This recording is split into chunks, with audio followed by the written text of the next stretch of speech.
Regarding the recent shooting in Colorado where 14 people were killed at the new Batman movie, The Dark Knight Rises, really emphasizes just how bad these Batman movies have gotten.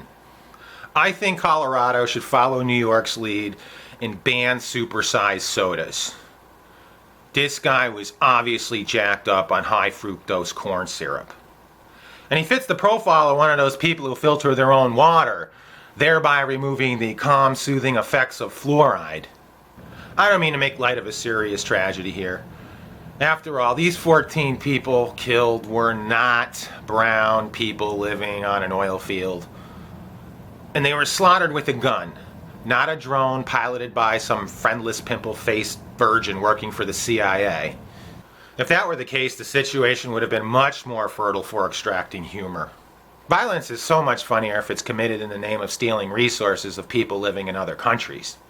Sadly, this seems to be the kind of violence that will be exploited as a pretext for attacking our Second Amendment right to bear arms. Ever notice how these mass shootings are always directed at random innocent people rather than anyone of importance? Like the anonymous shareholders of the Federal Reserve, Kissinger, Soros, Brzezinski, Bill Gates, and other demonic global elitists hell-bent on exterminating 90% of the human population in their bid to achieve one world global fascism.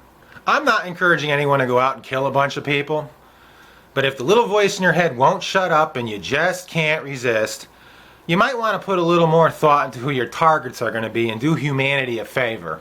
Just saying. History might look upon you with a little more kindness. Like with Hitler, for instance. Just think how much more kindly history would have looked upon him had he, instead of deciding to eradicate the Jews, decided to eradicate the mosquitoes. But I digress.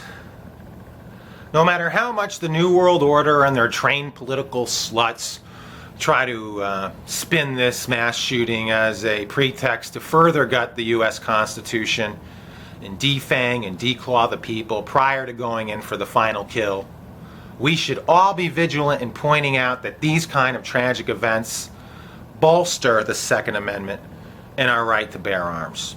If someone at that movie theater had been packing heat, that gunman could have been taken out quicker than we are watching the U.S. Constitution being dismantled before our eyes today, and some lives would have been saved. But at the end of the day, I think the main point to take away from this tragedy is the message it sends to Hollywood. Stop cranking out mind-numbing crap with bloated budgets. That money could go to better use building more drones, FEMA camps, and bailing out banksters. Deep space, rocking the real world. So this guy walks into a movie theater and shoots 14 people. Too soon.